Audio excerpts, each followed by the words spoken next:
Hello everyone and welcome to the Scottish Silverback Podcast, episode 11. And this week we're joined by Nathan Styles, and there's also another super heavyweight going for his card this year. So another exciting guest on the show, and we're also going to discuss the California Pro and how we wrap up with that and give our opinions on the top boys that came up there. So we'll kick off by Nathan introducing himself to everyone. Hi boys, thank you very much for having me on. It's a pleasure. This is my first podcast as well, so very exciting. Nice. You broke my foot. So, yeah, I'm a little bit nervous, to be fair. Honestly, mate, we'll just speak about anything. Honestly, there's no script, there's no rota. We'll just shoot the shit as mates, pretty much, and just say what you want. You know what? I've watched all the other ones, mate, and they're just nice and easy flowing. So, I appreciate you having me on. So, introducing myself, I am 33. I've been competing since 2015. I did 2 shows in 2015. I did the NABA first timers, qualified for the British finals. I got second in my first show, and then got 4th at the British finals.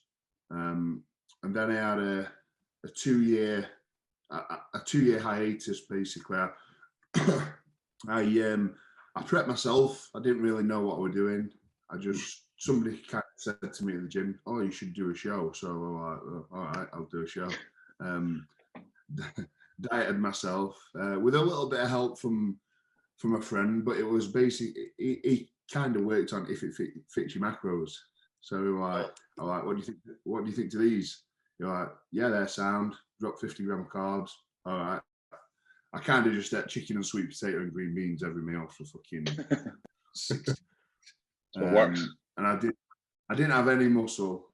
I got shredded, but I didn't have any muscle at all. So I decided to look at employing a coach. And I went to Body Power. Spoke to Neil Hill on the BSN stand, and I ended up taking his number, got in touch with him regarding coaching. And I mean, even back then in 2016, it was expensive, and I couldn't afford. Well, no, I couldn't afford. I probably could have afforded it, but I think priorities are different back then. Like now, I would spend a lot of money on coaching a month. Back then, my priorities was not spending £250 a month on coaching. So I was like, shit. So I just bought a 12-week plan off him, which was nutrition and training. But that was the first time I'd followed like a system, like his Y3T system. And it was the first time I'd not kind of just looked at Flex magazine and thought, oh, I'll do that workout today, or I'll go on bodybuilding.com and I'll do that workout today. It was like a system that I followed, and I followed his diet. And that was the most progress I made. I made quite a lot of progress quite quick. And then I employed a local coach in 2017. And that's when I did my second round of shows as a novice. I went on stage like 45, 50 pounds heavier in 2 years. So I think I competed at the British finals at like 203 pounds my first show. And then the NABA England, I was 251 the morning of the show.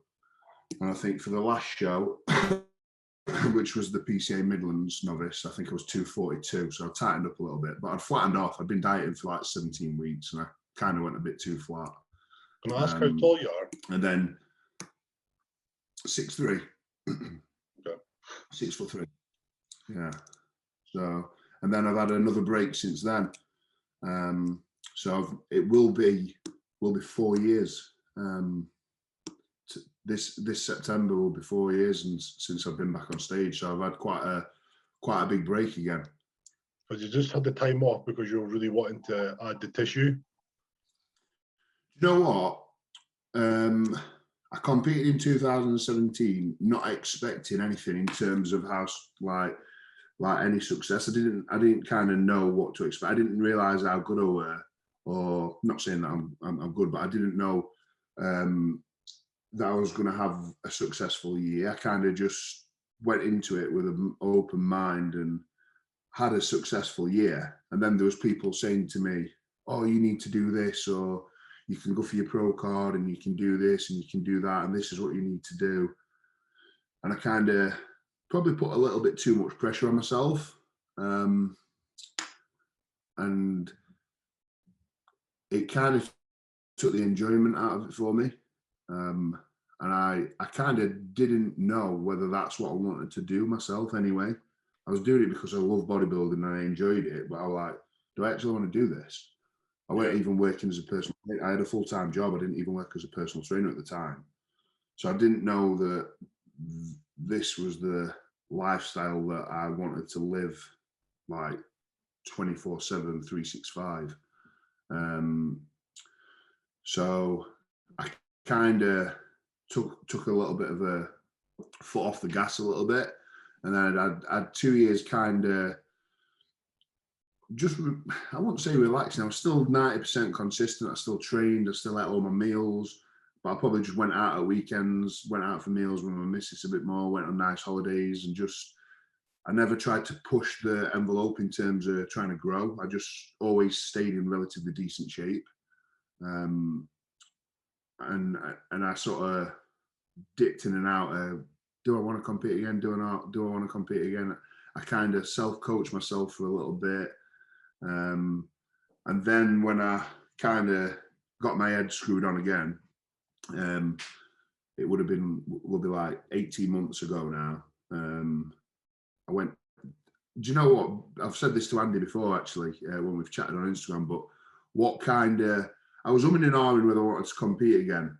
And I always sort of went to the shows and watched them and things like that. And I watched the 2019 PCA British Finals. So I watched Andy win Class 1 and win the overall. I was like, fuck, like, he looks good. Like, I'm a million miles away from where he is. Like, if that's what I want to do, I need to fucking get my shit sorted out.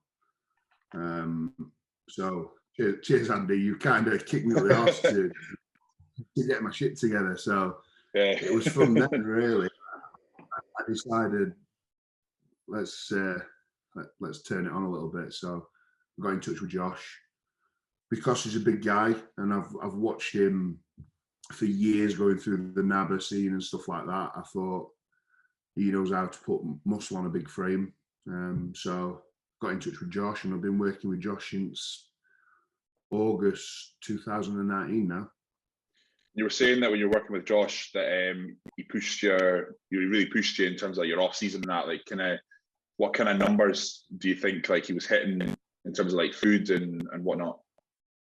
So when I started with Josh, I was 262 pounds, and we've just the peak I got to on my off season was 318. In relatively decent nick, like not a bit soft, but not. I wasn't out of shape.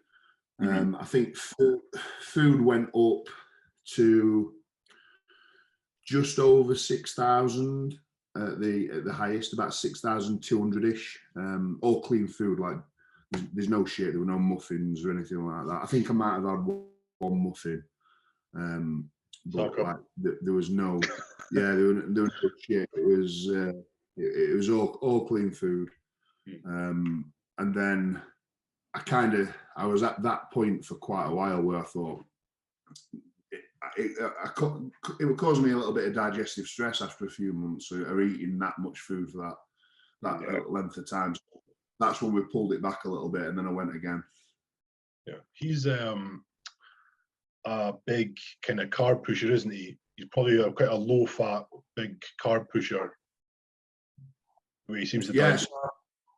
Yeah, I mean, I got up to close to like close to 1,000 grams of carbs a day at one point,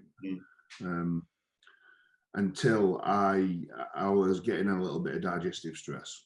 I don't know if I've spoke to you boys about it, but at one point I was like being sick for about 3 weeks straight. Like it was causing me issues, like certain. I didn't know if it was certain foods that were setting it off, or whether they had like a hernia or some sort of gastric issue. So we pulled carbs back and increased fats, which seemed to really suit my digestive system a bit better. So I pulled carbs back, had some avocado in, some extra virgin olive oil, things like that, and that seemed to work a lot better. Yeah, I mean, we've talked about on the podcast before about, and also we've all kind of hammered on our own Instagrams about like just how much food like guys who compete in super heavyweight have to actually fucking put away. And yeah, for me, like I find my digestion's got a tipping point. I can run a certain amount of food for a certain amount of time, and then it's almost as if overnight, like my digestion just goes to shit, like literally. And yeah, it's I've tried to working with Patrick. I bounce ideas off Patrick in that, but it's not necessarily triggers. It's just the fact that like I imagine just like constantly working, constantly doing whatever, you're gonna get run down. Like people get colds and stuff all the time. It's like a cold for like your arsehole, basically. You know what I mean? Like you know, like everything just starts to go down the pan, and that's when, like you said, like obviously you pull back or you swap some fats in or whatever, and it kind of all balances out. But yeah, it's the digestion side of things with the whole pushing of foods fucking it's a big deal for guys like us. So there's so many people who say, "Oh, I'd love to be able to eat as much as you." And you know, like, I know you don't. You wouldn't. Trust me, you wouldn't. When you're eating like a kilo of potatoes a day and fucking 300 grams of uncooked rice a day and 150 grams of cream of rice per meal and stuff like that, it's not. It's hard work after a long time of doing it. Yeah. And it's not just like you can just look at something and chew and just like swallow it. It doesn't work. It's like there's almost like a sick feeling wanting to come up every mouthful you take. It's like, I can't do this. But yet you just have to keep fucking picking away and keep doing it. And then you're just like, fuck, I've got one in 2 hours time. It's just repetitive and it's horrible. It's like living a nightmare. I mean, you know what? Like, yeah, you probably, I don't know, you guys are probably the same, but there's been plenty of times when I've been sat eating my last meal and it's like taking me fucking 35, 40 minutes and just looking at it thinking, fuck. But I just think, you are not beating me. I am fucking finishing this meal. Like, where plenty of other people, if they don't want to eat it, they'll just bin it. Like, but there's no chance I'm leaving a grain of rice on that plate, because I know if I want to improve and I want to sort of make the progress that I need to make, I've got to get that food in. So yeah, I always like the way James Hollinshead kind of put it, and it's like, obviously we're not like pros yet, but the way he puts it is like, you have to get up, you have to go in the car, you have to go work, you have to do all these fucking documents before you sit at a desk job where you've got to go fucking lay those bricks. It's like, this meal is my job. I have to finish this meal or I'm not going to be good at my job. And it's like, I've got to put this meal down so I can go on stage and win money, shit like that. I can win a title and whatever. Like, this meal is my job. This is what I do as a job, pretty much. I go to the gym and train, that's my job as well. It's all adds up as like what you have to do in your day. And when I start things like that's true. Like, if I don't finish this, I'm not good at what I'm doing. Like, I need to finish this meal. And it's quite a good way to look at it. It's a great way to look at it. So like you said that Josh didn't have any kind of shite in your diet, but what would you say is like your kind of go-to if you do have shite? 5 Guys, I think. Do you know what? Because I usually have a free meal with the missus, so I kind of rotated it. It was either 5 Guys or local chicken shish kebab and chips, which is not too bad. Like chicken breast, pita bread, salad, and a big portion of chips. Or I do like sushi as well. I kind of got on the sushi train with people. So I used to go to Costco and get a big tray of sushi from Costco and maybe some cookies. I'm I love pizza, but pizza is one of the things what kind of sets me off digestive wise. I don't know if it's the cheese. I kind of pulled all dairy and lactose and things like that out of my diet. And sometimes, if I ever introduce it back again, that's kind of something that sets me off. So yeah, it's a fucker, because I do like pizza, but I have to try and stay away from it. Yeah, I definitely think with a bodybuilding diet, following a bodybuilding diet for too long, like you almost make yourself lactose intolerant. So it's just part of it. So no. So in terms of competition this year, what you planning? So the first one is the September the 5th, the Two Bros Regional. Is it the Graftism Grand Prix? Andy, I'm 100% sure you're going to be standing on stage on your own. Oh, mate, I know. I honestly think everybody's doing this show. I'm like, I've not heard anybody doing your show. You're going to be on your own. I know. An easy win. Fucking easy, mate. I know. Fucking. Are you doing the one? Are you doing the one week before? The Bodies by O. I think it's 2 weeks before. 2 weeks before. Yeah. I know the Graftism sounds like it's just going to be another British finals. Yeah. Do you know what I was thinking it? And there's the Charles Claremont, isn't there, a week after as well in Bournemouth? Yeah. It'd be nice to get quite an even spread of the supers across those 3 shows. So there's like a little bit of, whoa, what's going to happen at the Arnold kind of thing. But I'm just glad to be back up there again.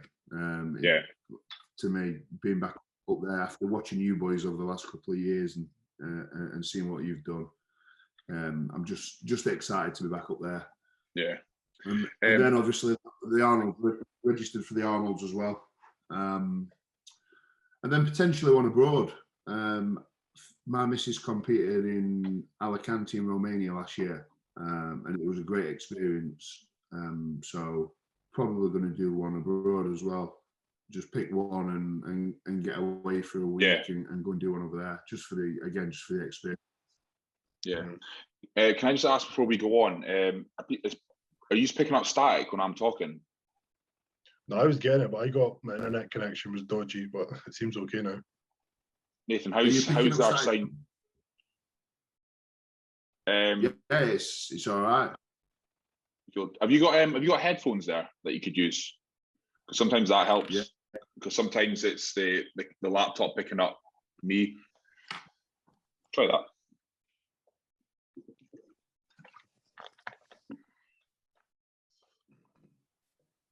Can you hear me? Yeah, that's actually better. Is that better? Yeah, that's good, guy. I'm just going to turn the volume up because you sounded quiet. No, that's better. Cool. Nice one. So the Graftism looks like it's going to be a fair endeavour, but that's what happens sometimes, isn't it? So Greg always seems to pick the fucking shows that has like a million fucking good boys in it. Mate, if you're going to go win, you better beat Abdi there. That's the thing. If you want to win, you may as well do it against the best. Yeah, exactly. Yeah.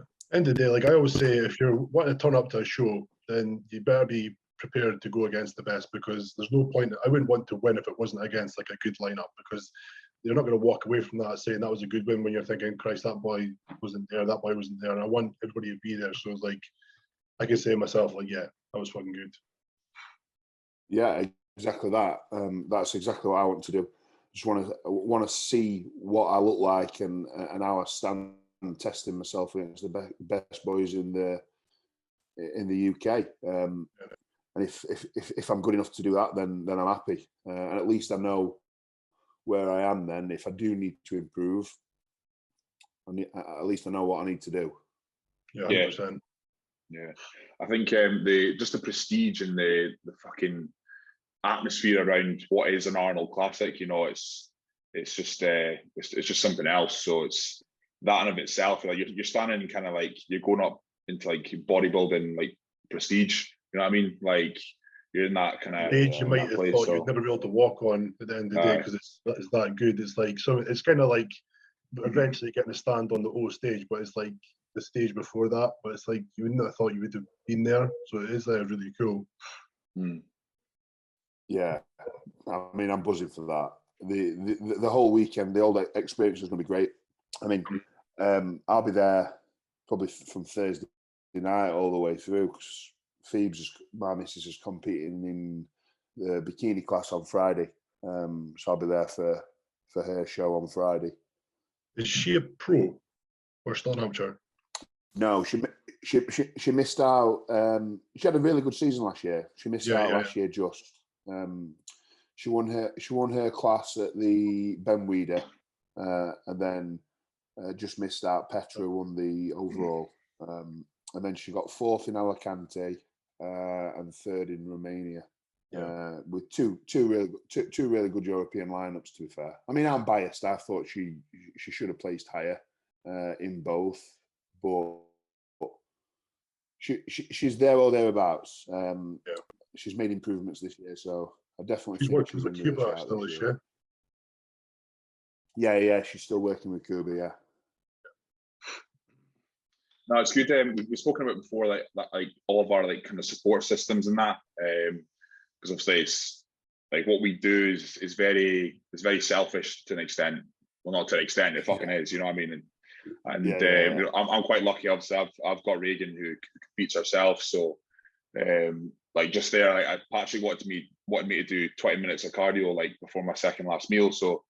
I was like, right, I've got to fuck off for 20 minutes. And she's like, yeah, whatever, blah, blah, blah. So it's and then one of my clients who was training on Saturday morning, and we had this little discussion on that as well. And he was just like asking like how important it is to have someone like, if we compete at our level, like just someone who has to be on the same like playing field. And obviously your missus is fucking right up there as well. So it must make for quite an easy dynamic to kind of get everything in and keep the work rate high. Yeah, to be fair, I mean, even when we first got together, and I kind of introduced her into the bodybuilding scene. She was still a competitor, so she danced competitively, and she's always like trained 4 or 5 times a week in whatever sort of thing she's done. So she knows what it takes to be dedicated towards something. So it kind of just was a really easy fit. Yeah. There's never really been any arguments or anything. Even this first prep together was pretty seamless. So, and she's really chilled. She's laid back. So she don't even really get that moody, which is good. I'm the one who gets hangry. Get a bit moody, if anything. How was it you actually got into weight training? What were you doing before that? So I joined the gym at 17, and I'd always kind of trained. I think what got me into bodybuilding, I've always loved bodybuilding because my dad competed. So my dad competed as a natural amateur, and I can remember being like 5 and 6 years old going to watch him compete. And he used to take me down to the gym, and I'd sit in the an old school gym, like just spitting sawdust. And I can remember like being sat in the reception on these big leather settees, like looking at the Flex magazines with a flapjack and a Dr. Pepper or whatever it were, and I'd keep like poking my head through the door, and these blokes grunting and sweating, and they'd come in and talk to me, and hey up kid, you all right? And I just loved that environment. So yeah, I wanted to be in that environment. So I joined as soon as I could. I joined the gym. Didn't have no kind of direction. I just went and trained, did what I want. And I was still playing football to a good standard until I was like 22. I played football at like quite a decent level. Never quite made it pro. I had a couple of bad knee injuries. What fucked me over really. But when I was with Rotherham United, like a professional club, I was there with their youth team from 8 to 16. Got released at 16.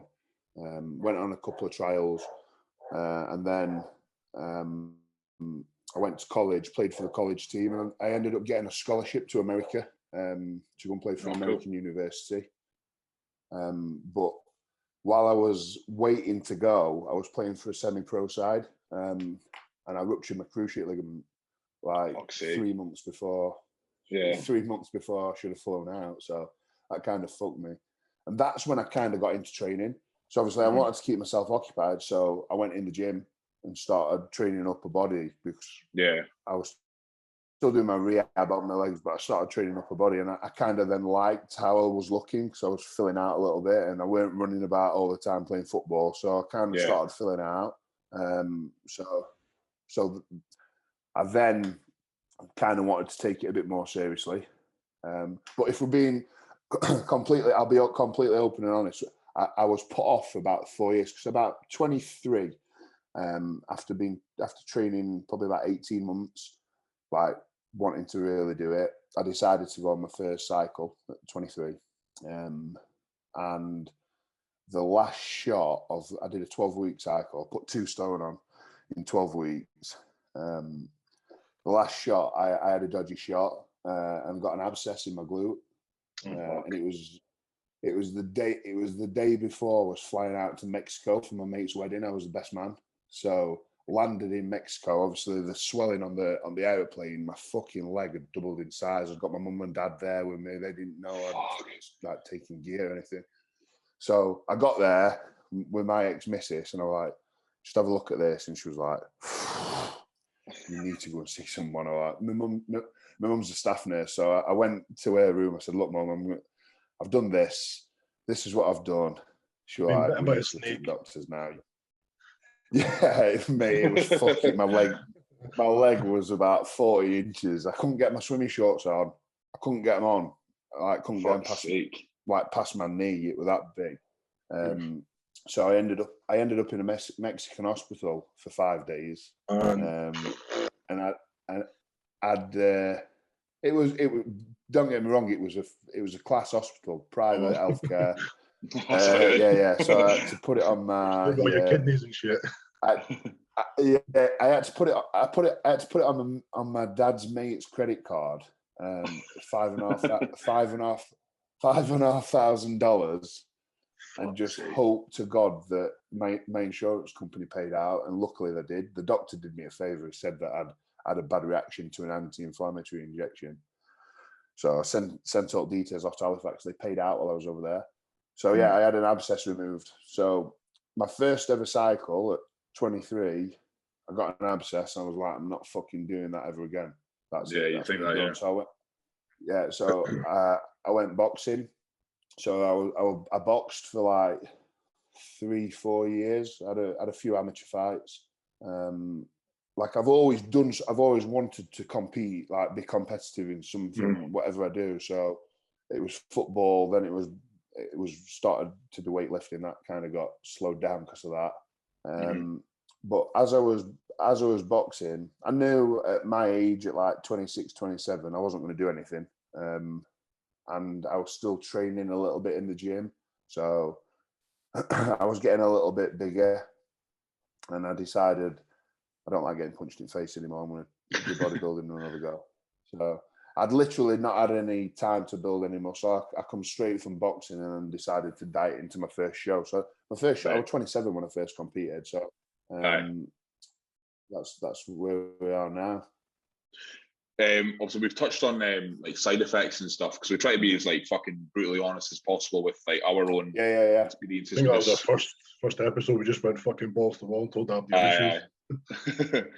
And obviously, abscesses is one of the things that obviously could obviously occur on a cycle from a bad shot and that. So, is there any like kind of scarring or anything, or what did they actually do? Did they remove it, like go in and remove it, or did they drain it, or what did they do? Yeah, so I'm lucky, really. There's the scar's probably an inch and a half, not an inch and a half, and it's very, very tidy. Just like on the top quarter of your glute. So they sliced it, and it was only I felt everything as well. They were like, "Do you want local anaesthetic or do you want general?" I was like, "What's the difference?" You're like, "Well, general's going to be about $5,000 more." Like, yeah, local. Someone so bring it's in just the local booze. anaesthetic. It's just fucking tequila. Got the dripper. I can remember saying I was on this like little metal tray, a table. I didn't even fit on the fucking table properly, clinging onto this metal tray. So yeah, they made a little incision, and it was like the pressure was like, imagine squeezing a massive fucking spot. Is kind of what I can imagine what they was doing.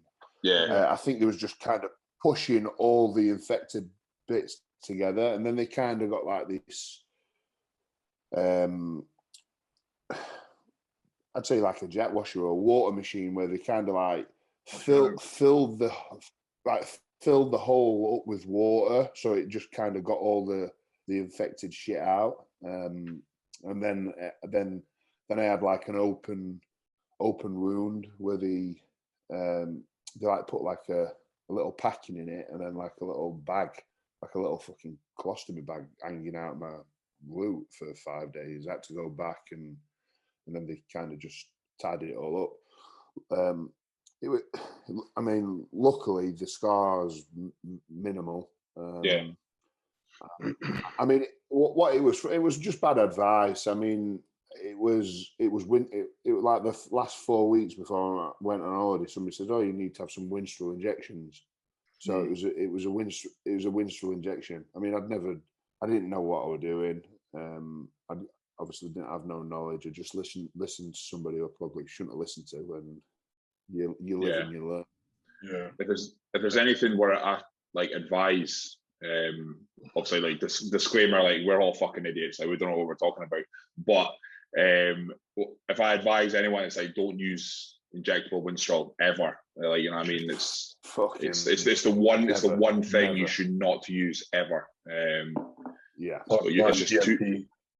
It's just too high a risk, but it's yeah. I found out the hard way. Like I say, my first cycle, and that kind of happened, and it made me a lot more cautious. And when I did decide that I was going to go down the route again, I made sure that I read, understood, learned a lot more, picked a coach who was initially knowledgeable on the chemical side of stuff, and made sure that I did everything right moving forward. Yeah. Like I say, made a mistake, learned from it, and I can now pass that on to clients, and I can make sure that people don't make that stupid mistake again. Did you make it to your mate's wedding? Yeah, but obviously that was the first day of the holiday, so I went on antibiotics then for 2 weeks. So I couldn't drink. Oh, right, okay. So yeah, so I still got there, still read the best man speech and everything. That's all right. So everything was fine. Yeah. I was just going to say, as bad as it is, obviously, and things happen to us, it's kind of good in a sense to pass down to people. Like, you can be the one and say, like, don't do this, it's happened to me, it was awful. It's kind of good to have a little bit of wisdom and advice, especially to clients. It's very good to kind of say like the do's and don'ts, because you've obviously been here yourselves. It's like the best experience to have, but obviously it's not very good for us at the time. No, exactly. But I mean, like, I think it'd be extremely rare to go down the road we are going and not have an issue somewhere. Somebody's got. I mean, everybody's got to have something at some point. God. It'd be very rare. It depends how severe it is, but I mean, if you're going to put it in, you've got to take the risk of it. So it's like you should really know what you're doing. Yeah, definitely. Yeah, definitely. I mean, like you said, you've watched like the previous podcast and that, but you know, I've had issues with my skin the past 8 months. Greg's had gyno surgery, and obviously you've had yourself with the abscess and stuff. So it's we really try and like emphasize to people like just what they're. Well, I've got an example. One of my clients, he came in to see me, my online clients, and he's, I'm sorry, I'm not gonna name names, but he's thinking about kind of doing stuff. And I said, like we're just putting in stone, you know this, you know that, you know this, you know that. This could happen. This is worst case scenario. Blah blah blah blah blah. And like you said, you then researched and kind of hired a coach that kind of knows what they're doing and stuff. And it's fucking amazing how many people don't do that. And it's fucking like that's what I was saying the other day. I can't remember what I was talking about. Reagan and I were talking about someone or something we saw on Instagram, and I was just like, how is that, like, with all the information we now have in 2021, it's mind-boggling how some people still go down like these mad fucking routes for drugs and stuff. So yeah, I mean, there's some of the things that, I mean, you'll know yourself of being in and around like gyms, that some of the stuff that I hear some people doing and taking, and even like young lads. I mean, this young lads asking questions and thinking and saying, "What do you think to this cycle?" I'm like, "Fucking, how old are you? 19." I'm like, "What the fuck? That's more than I'm taking. That's more than I'm taking." Like, luckily now, my use is pretty mild. I've got away with being quite conservative with my use. So, touch wood, like health markers have always been bang on and stuff like that. But I mean, I see some of these young lads cycles doing, and I just think, fucking, what are you doing? Like, what are you doing? But like you say, some people just don't want to learn. They'll just ask the big guy at the gym. But like you say, there's that much information out there now. I don't know. You should always do your research before you go down that route. Yeah, 100%. We'll move on to a positive note. We'll have a look at the California Pro, if that's all right with you. Yeah. So we've done this with Joe, and then we done it ourselves, didn't we? Like, we've done the aye. So it's quite a good laugh. So let me just. We're probably actually a bit too brutal. We should probably kind of calm down, realise that we're amateurs and they're the pros. We need to kind of be a bit better. Hey, I'm only fun. In this game, you're there to be judged, aren't you? So exactly. Right. Here we go. Can you all see that? Yeah. Cool. So this is the top. Is that the Mohammed Shaban there? Yeah. So that's so obviously we've got our winner here, kind of Patrick Moore. So we'll have a look at his photos first. I think this is just, let me just have a look at this. So we've got these shots here. So let's go back to the first one. So based off that, what we're thinking? Yeah, I mean, like I said to you before the podcast, like Patrick on his own was just an absolute phenomenal physique stand there. But when I said when he stood next to other people, you kind of see the little things that were like kind of going away with him. Like his legs weren't as hard, as like a little bit more detailed than other people. His abs were a touch washed out, but as an overall package, like, and how much he's improved as well, I was pretty blown away by the standard he brought. Definitely the clear winner in my eyes. Yeah, just a nicer, cleaner, more pleasing physique. And like you say, it must be 15-20 pounds up from his last showing. Yeah, easy. So I had no complaints with that at all. It just looks a lot more pleasing on the eye than the other guys. Like you say, it doesn't carry as much muscle, and there is still quite a few weak areas, but is massively improved. Also, that fucking hairline's immaculate. Look at that. Oh man, that and the tash. Aye. Going to show here. Like, I was actually quite blown away by the guy in the middle. I didn't even know about his guy, but his legs fucking insane. He was just so round and like thick. Mm-hmm. Very good physique compared to, like, do you know what, Sam? I mean, I think Shaban's physique with tan on, I don't know, there's some other guys who look better when they're not tanned up as well, but I've seen some of his pictures on Andrew's page, and he just looked harder and drier and tighter without his tan on. Like, it seemed to wash him out a little bit. It's like You see some of those Arabs, they come in fucking dry. It's almost like Hadi, like how dry he gets. Like those guys can come in conditioned. Mm-hmm. Yeah, I think it is odd. Like I've seen that over the years as well. I've seen it with clients as well, where they put on tan. You're like, what the fuck? Like, where's all that hardness gone? And some people's skin, it just seems as if, like, I don't know, the tan, like, I don't know, it doesn't get absorbed properly in the skin or whatever. It is really strange. And like, yeah, like you said about Shaban, like he was fucking rock hard. Just soften him out a little bit. Yeah, I mean, that looks to me, that looks like he's taken in too much food, but I know for a fact that's not the case because he didn't look like that. Hands sitting those lines, it's almost like a bloat. It looks like a bloat look. Yeah, exactly. Yeah, that's what I mean. Like the tan's sitting right there. Aye, so, but like Patrick there, the kind of flow that he has and that kind of crispy waist for me is like that's like that. Those two will never kind of beat that in terms of the aesthetic kind of look there. So. Oh, very tight. I mean, if you look at his legs, you can see how hard he is through his legs. Yeah. So I don't like the way Patrick does his side try, but obviously it's better than mine, so it's still fucking awesome. Again, that kind of. Yeah, I mean, his midsection, his taper's really nice, but like I said, I don't think that is the best shot for his physique. To be fair, no.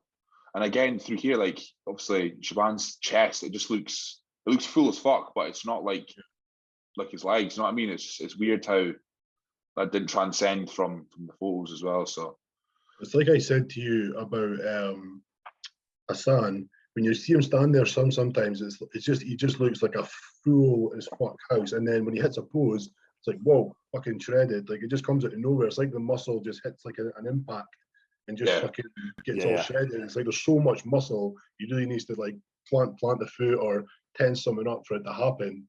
But if he's just stand there, it just looks like a full house. So it could be quite similar with him, just the amount of muscle he carries. Yeah. And abs and thigh shots. You can see that. I think it's funny. You don't really see size differences in abs and thigh shots, but you can see the size difference here compared to the two, which is so. I really do like how much his lats just like pop out there compared to his midsection. Just stays so tight. Yeah. So is this the same one? Yeah, I think so. Oh my god. They're trying to act all fucking professional with this screen share shit, and then I don't even get it right. So I think it is that one. That's top four there. So, you've got is that Eddie? Yeah, Eddie. Yeah. The three. So exactly. I was saying last week about Hassan, like. When he hits shots like that, that's when I'm like, I mean, that's Phil Heath right there. That's fucking weird. Yeah, it's a lot. I think he just, like you said, he's got so much size. What are you gonna say? No, I was just gonna say, like the amount of dense muscle he's got is fucking crazy. Yeah, I think it might be a case of like a Rami where he just needs to diet and not put on any more size, and just kind of keep refining that kind of look, because like I said, like that to me looks like you take his head off, that's like a Phil Heath most muscular right there. Yeah. So the guy next to him has just got so much muscle, and that most muscular with his arms and everything. Aye, his legs. Yeah. Like Patrick just doesn't have that much muscle at the bottom of his quads to compare to, like, he also has like a Rami sweep. Yeah. I mean, I can't see him do. I mean, he's qualified for the O now, but again, I can't see him doing anything. He's going to be bottom of the pile. No, I don't see him like rivaling like a Nick Walker even. I can't see him. I can't see him placing top 10, to be honest. I mean, he's got, like you say, he's got a lovely aesthetic look, but he's just still not big enough. Yeah. Well, he picked the show very well, in a sense. Look, I didn't even know Fred Smalls was doing this. Yeah, it's his comeback show. Yeah, was it? Fuck's sake. He shouldn't. Should have stayed home. What's that guy's name in the middle of the Should have stayed at home. I can't remember. He's been on the go a long time. I Do you remember know what? He's got, yeah, he does, he's but got the lines never come out. Yeah, he's got quite a nice shape and a nice physique. He just never sort of comes in on the money, does he? It's just like that Asian flow. They've got a very nice physique when they've got it, but sometimes they can't nail it. The lines just don't come out. They don't have the depth. Yeah, it's like that. You got that, like the Asian flow, the Caucasian dry, the fucking black roundness, The Egyptian hardness. all the racist terms behind all the fucking bodybuilding looks. It's true, man. Have you ever seen like all the guys that come from like the Middle East? Like they're fucking huge. Like they could just stick on muscle off. Like just looking at a weight, they'll put it on. Yeah. Different sets of genetics. Yeah, over there. it's mad. The second player. So, no, so that's. I mean, I thought this. The strength in depth. I'm going to say the strength in depth of the show wasn't the greatest, was it? No. But like I said, it's a well picked show by Patrick, and don't get me wrong, he looks fucking good. But then, like when you compare him to probably the other guys that are coming into Olympia, it's not. He's not going to be kind of beating them really. I thought this photo was quite interesting. Like, obviously, Phil's got no reason to be as big as he was, but I think that's quite interesting considering. Remember how, and granted, Patrick's there fucking with nothing on, and Phil's got clothes on, but like you remember the size difference. Yeah, you remember the size difference between Phil and that's mental. Yeah. So you can even tell by Phil's face, like he's downsized, as in like he's probably not took anything since the Olympia. Yeah. So he's probably just like probably natural. It's not related, but fucking we were talking about him the other day, Greg. And, it's just the condition he's bringing, obviously, and it's just sucked in so much. Like the roundness just popped off him. It's like I don't see anybody beating him. He's getting his pro card as a classic, 100%. Yeah, definitely. There's nothing left there to take off. No, it looks great. They've just got to peak him right and fill him up, and he's going to look great on stage. I mean, I think he put something on the other day. He's only £200. Yeah, that's fucking insane. 6'2" almost. Yeah, he's a tall guy. He's got to be 6'2". Like to be that detailed and still hold that fullness. He like got a full round look still to his muscles at £200. It's going to be a nice look. That it's like when I've watched some of his stuff, and it's like literally from his start of prep, which would have been maybe about 14 weeks out. I think he got a refeed until like maybe 4 weeks out. So it just shows you how like these guys really don't go flat, and their like carbs are pushed low. Whereas like we could probably go flat within like a couple of weeks of like pushing hard, and we'll keep needing to get like. It just shows you like how much more muscle if you've got on your frame, how just quickly. Yeah. I mean, going back to the Cali Pro. I mean, you're talking about obviously Patrick when he's in a lineup, he does get overshadowed, but that by itself is fucking beautiful, superb. That's amazing. That I love that. Yeah. There's nothing missing. It just looks spot on. Like his legs are hard, midsection is super tight, arms not missing anything. Just all there. Yeah, I love the physique. Yeah, beautiful. Definitely. But then when you see, like I said, to stand next to people, there's little bits kind of come away from it. Yeah. So that's the Cali Pros. There was anything down here. What's the next one then? What's the next show on the cards? Is it the Puerto Rico? Is it, or is the Portugal before that? There was actually shows today. There was the Portugal and there was a France one, but I don't think it was the main ones. But I think there's a Portugal and a Puerto Rico. I think quite a lot of people are doing Puerto Rico. When's the Alicante show? That's later on, October. Next week. Is it? Yeah, I think it's next that's week. just a pro qualifier. Yeah. Is that not just a pro qualifier? Oh, is that all right? Okay, aye. That makes sense. Yeah. There's still obviously a good amount of shows, but I mean, compared to last year, we're kind of loads of shows now. There's fucking Yeah, nothing else. Oh. I mean, when you think about the top open guys who've still got to qualify, the smaller shows back end of the year are going to be fucking stacked. They're going to be some good smaller shows. Like still got like Diasha's got to qualify. Yeah. Rolly Winkler's got to qualify. There's still some big Ian names out there. Qualify. Yeah, exactly. Yeah, Hunter. It was the guy who got 6th this year. Fucking the massive guy. That guy got 6th at the Olympia this year. Oh, Akeem. Oh yeah, Akeem's still got to qualify. So there's definitely going to be some big shows coming up. Yeah, it's going to be good. Like, in terms of your own prep, what have you kind of changed so far, or have you changed anything? To be fair, it's not been massive changes. A bit of food got removed, but again, nothing major that I kind of noticed. Steps are at 10K daily, and I do 4 15 minutes cardios a week with abs. That's separate to my steps, and that's it. Just a little bit of cardio has been introduced, and step count is just more structured.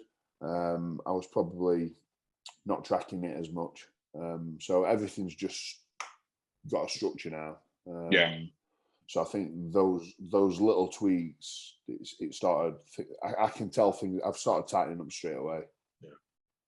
I always like to ask people about their training. So, what is your kind of training style just now? I know, have you always trained like that, or did you have like a methods before you kind of chop and change from? So training now with Josh is very, very progressive overload based. I use a logbook. Generally, is top set, back off set. So it's the setup that a lot of people, or what we've been used to over these like recent years with the JP kind of style.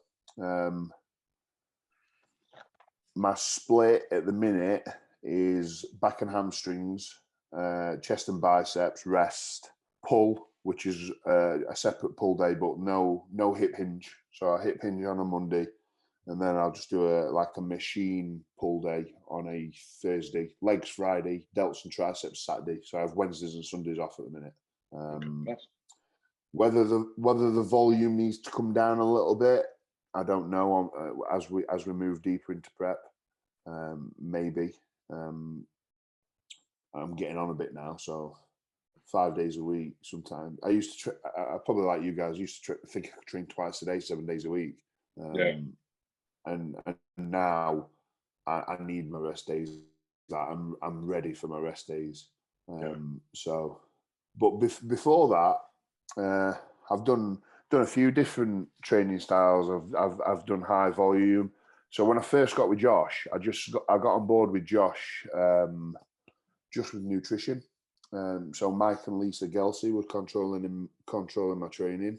So I was with Mike and Lisa for about 3 months, and that was very, very high volume. So it's 6 days a week training, single body part splits. Like it was either not quads and hamstrings, or hamstrings and biceps, or something like that.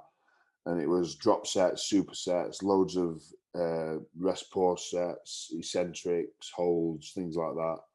A little bit like how, probably like how Jamie DeRigo trains.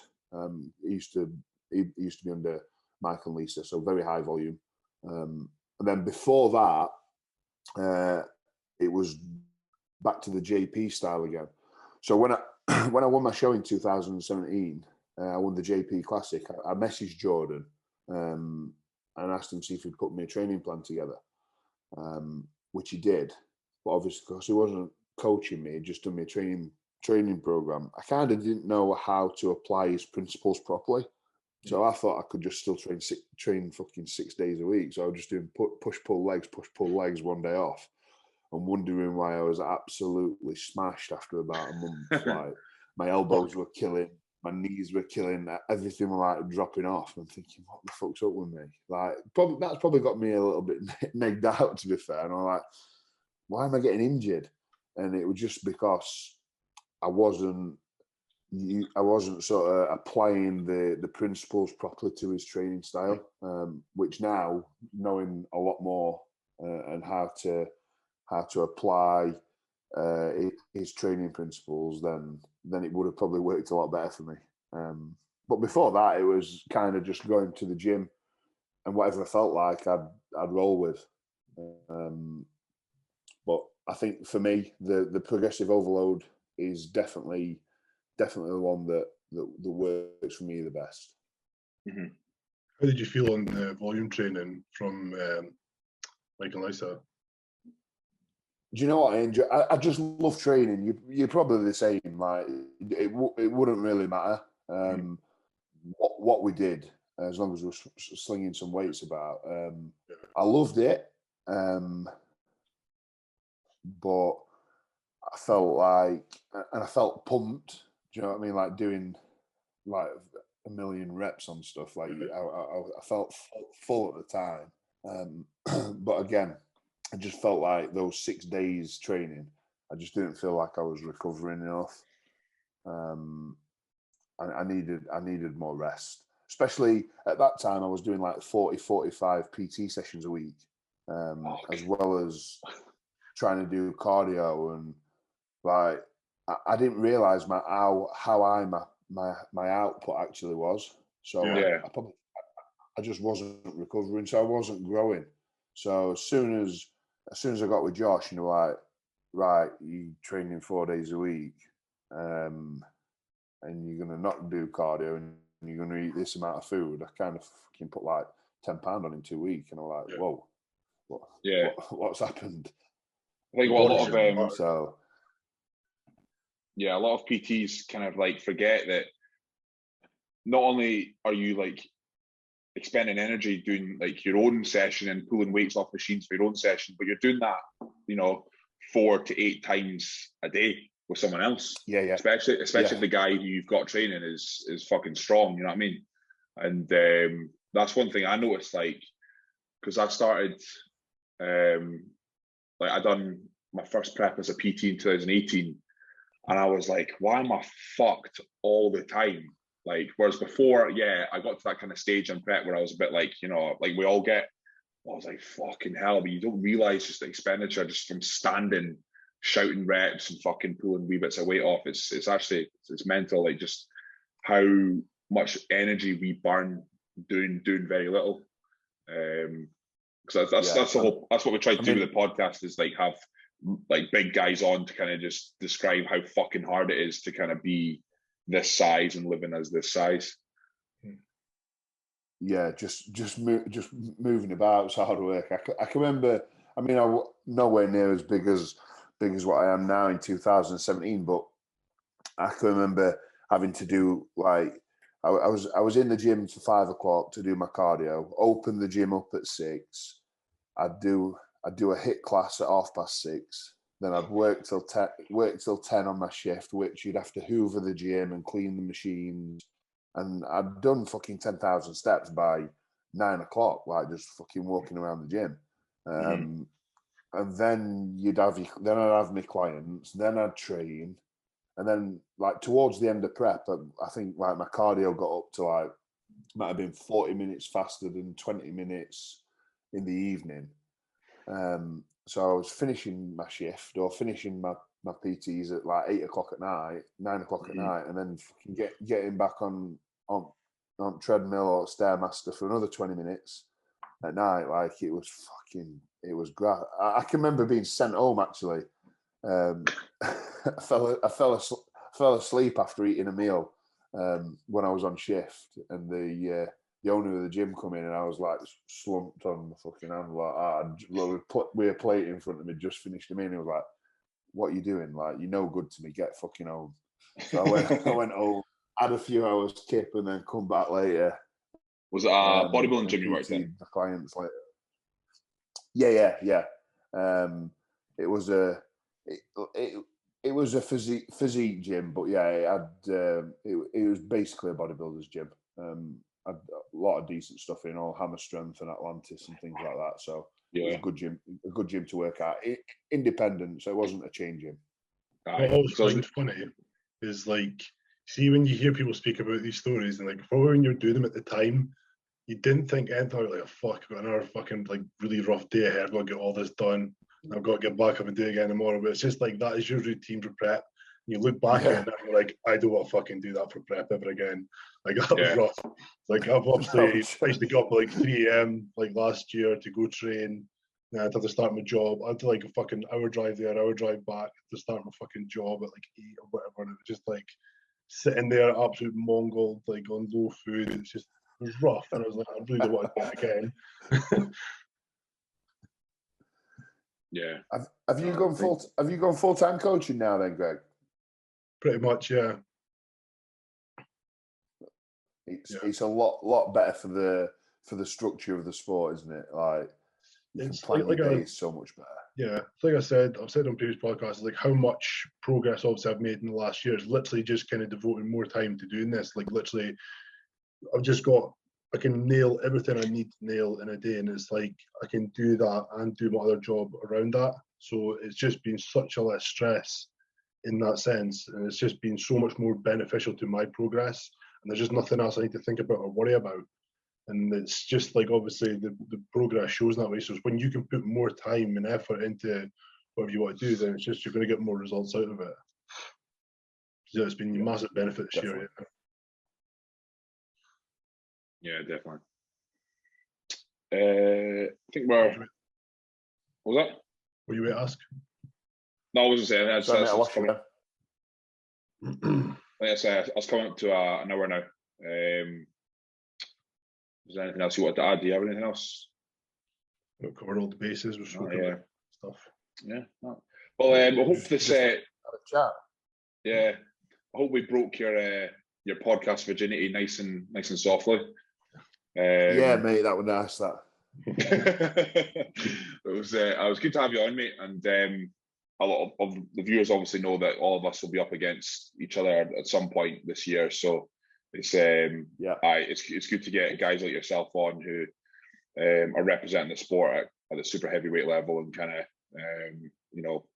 we're the guys. I think the super heavyweight class for the first time in a long time in terms of the British scene has got a lot of eyes on it this time compared to the previous years. So I'd be interested to see the amount of people that have said this is going to be more like the old school NABA and UKBFF days where it was a big lineup, and it's not been like that for a long time. So it seems like a lot of new blood and just like a lot of faces are going to turn up to the stage like this year. There just seems a lot more people are coming back and wanting to do it. There's not been that kind of scene for a while, so it's really good for the sport and obviously for us to stand up with more people. Definitely, it's exciting. It's going to be a stacked couple of shows, and the Arnold just like I wouldn't just say stacked. I was really looking forward to it. Yeah, it's going to be a good stack, not just like people turning up. It's going to be people who are actually running for top spots. Oh God, yeah. I mean, you can name 5, 6, 7 people off the top of your head who are probably going to be competing back end of the year, and they've all got numerous like titles, or they've been in and around like the top spots for the last couple of years. So yeah, it's exciting, very exciting. Yeah. I'm looking forward to it. Yeah, it'll be interesting to watch your progress, mate, considering you haven't competed in a wee while. So we'll be keeping a close eye, Greg especially. Cheers for that, mate, and really appreciate everyone watching the podcast, and until next time. Right, cheers, guys. Thanks for having me on. Cheers, guys.